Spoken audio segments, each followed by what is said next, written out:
Very good morning. Now we're going to see one more algorithm of FFT, that is IDIF FFT algorithm, which stands for Inverse Decimation in Frequency FFT algorithm. So far we studied two algorithms. One is DIT, that is Decimation in Time FFT algorithm. The other one is DIF FFT algorithm. Before we discuss this, let us recollect the first two algorithm about DIT as well as DIF FFT algorithm.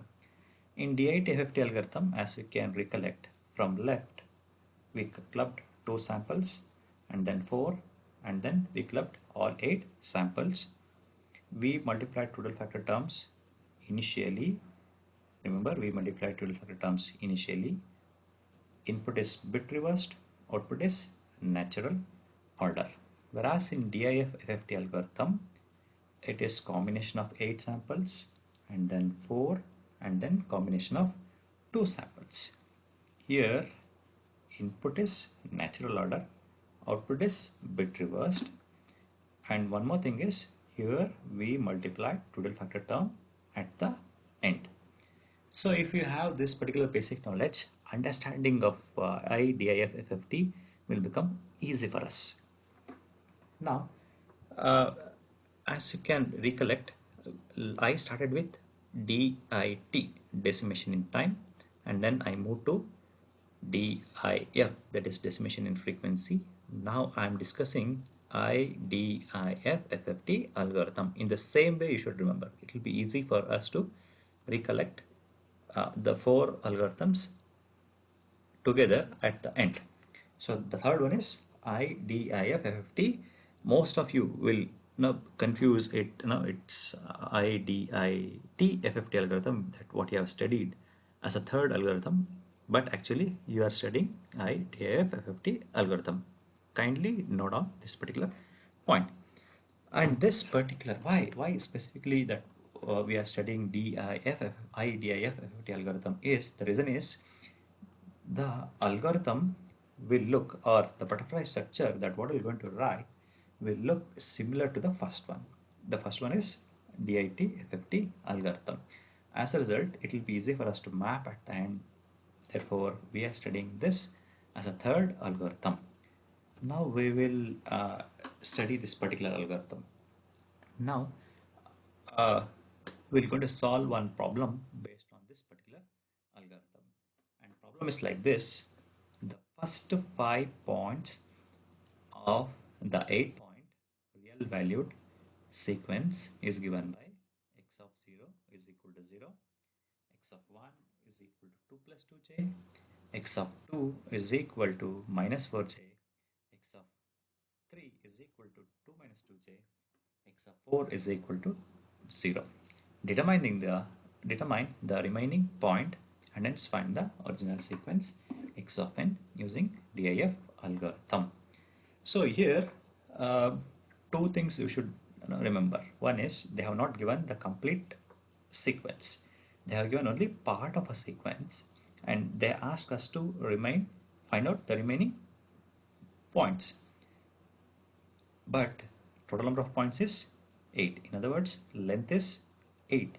How to determine the remaining points? You know this particular thing very well. That is, we need to use a property. Which property is that? It is symmetry property. By using symmetric property, we're going to find the remaining points. After that, we need to find original sequence x of n. Since this is IDIF FFT algorithm, it is same as finding out inverse DFT. As a result, input is always in terms of capital X, output is in terms of small x. Input is in frequency domain, output you will get in time domain.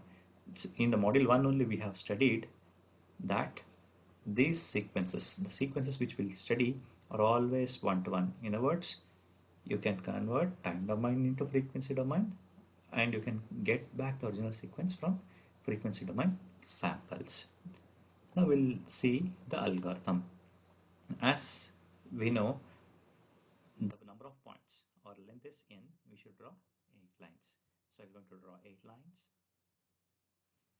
As I already told, this algorithm is similar to first one, DIT. Can you recollect what we did there? We clubbed 2 samples at a time or all 8? We club only 2 samples at a time. So here as well, I'm going to club 2 samples at a time. Now, to all the downward arrow mark, what I should need to do? Append minus ones. And then, if you remember, input is bit reversed here. Even in case of DIT FFT algorithm, input is bit reversed. As I told, this is similar to the first one. So I'm going to write input in bit reverse. This is very, very important. You should remember this in DIT as well as IDIF FFT algorithm. Input is bit reversed. As I already told, to all down arrow marks, we should put or append minus ones.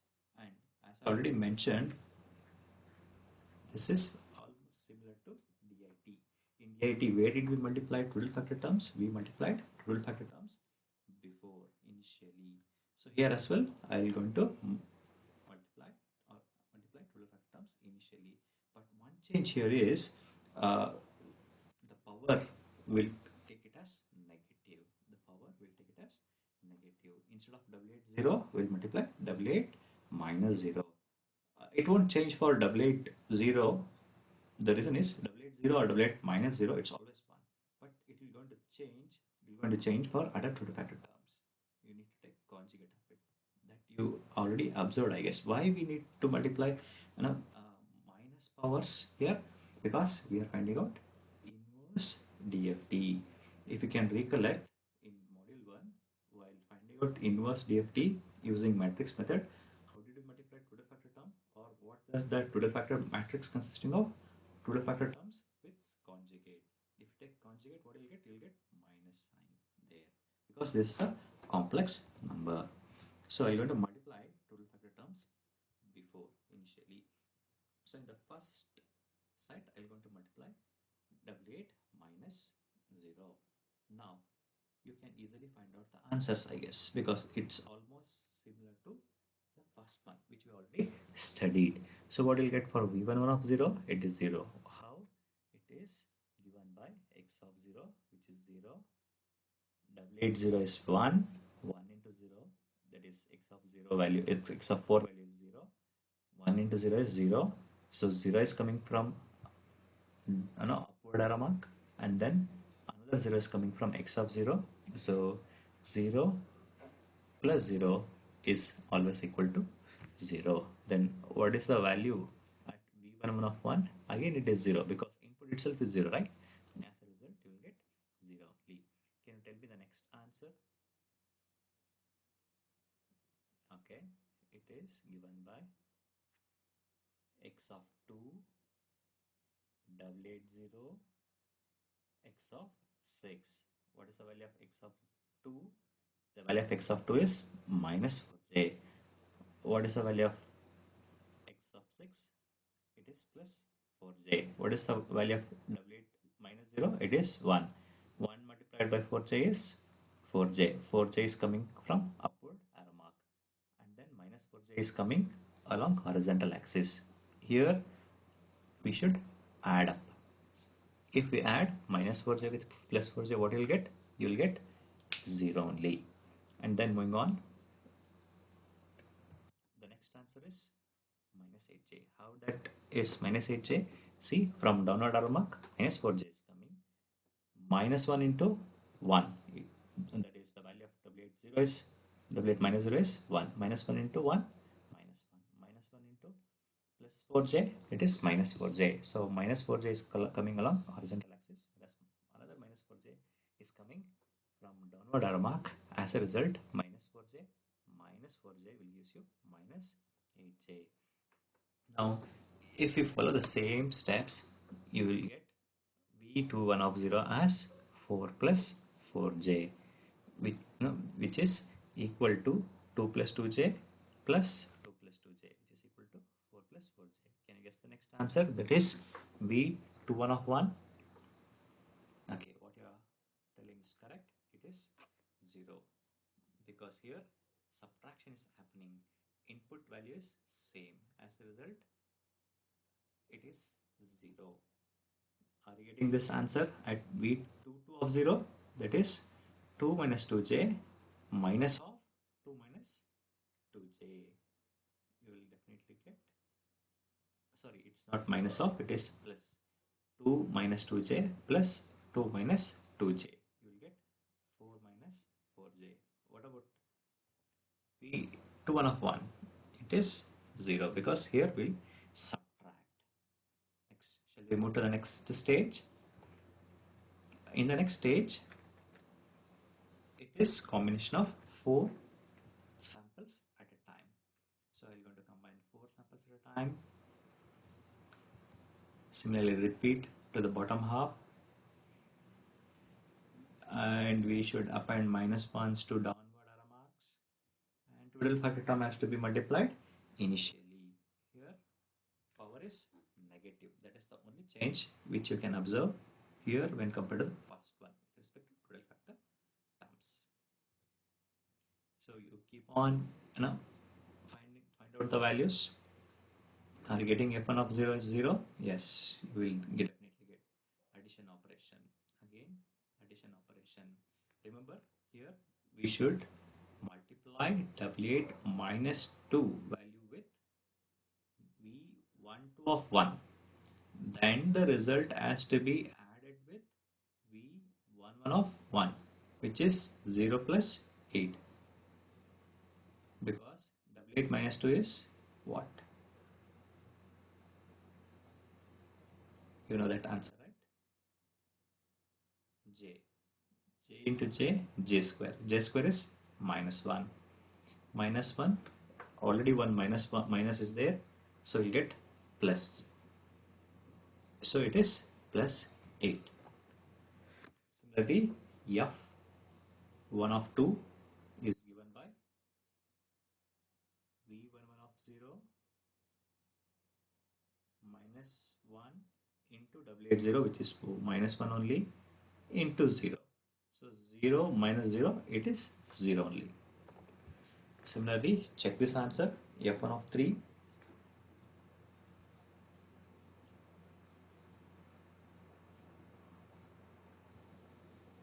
Why minus 8 here? Okay, we'll check that. Here, V11 of 1, which is 0. Minus 1 into W8 minus 2. What is W8 minus 2? It is J. J into minus 1 minus J.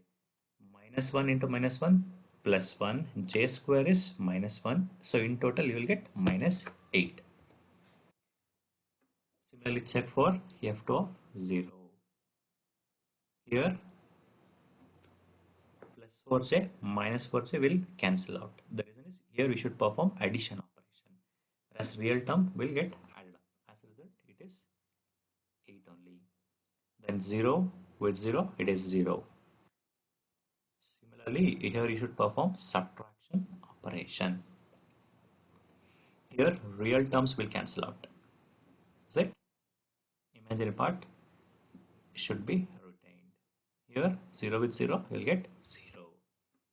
And in the last stage, we're going to club all 8 samples at a time. So I'm going to club all 8 samples at a time, append minus 1 to all downward arrow marks, and twiddle factor terms has to be multiplied before. Remember, it's the similar twiddle factor terms but with negative signs. So find out the answer, and one thing that what you need to remember here is, since this is inverse, since we are finding out inverse, if you recollect in the first module, the formula itself will start with 1 by n. Can you recollect this? In order to find out inverse DFT or IDFT, the formula is 1 by n times summation k is equal to 0 to n minus 1 x of, we are telling is correct, x of k, wn, etc. As a result, here output has to be multiplied by 1 over 8, or in other words, final output has to be divided by just 8. So I'm going to append 1 by 8 to all the output. Now I'll find out x of 0. See here, x of 0 is given by, here in general we'll perform addition operation, which is f1 of 0 plus w 0 is 1, 1 into 8 is 8, 8 is coming from upward arrow mark, 0 is there, 8 plus 0 is 8 only, it has to be divided by 1 or 8, 8 by 8 is equal to 1. Similarly, find out the remaining answers. Here, as we already discussed, output is natural order. And one more thing, that what you need to remember in this algorithm is you will never get answer with J term. If you can recollect, even in module 1 when we found out IDFT, did we get any J term? No, right? If J term is present, your answer is not correct. That's how you can verify your answers. Hope you have understood this particular algorithm. Thank you very much.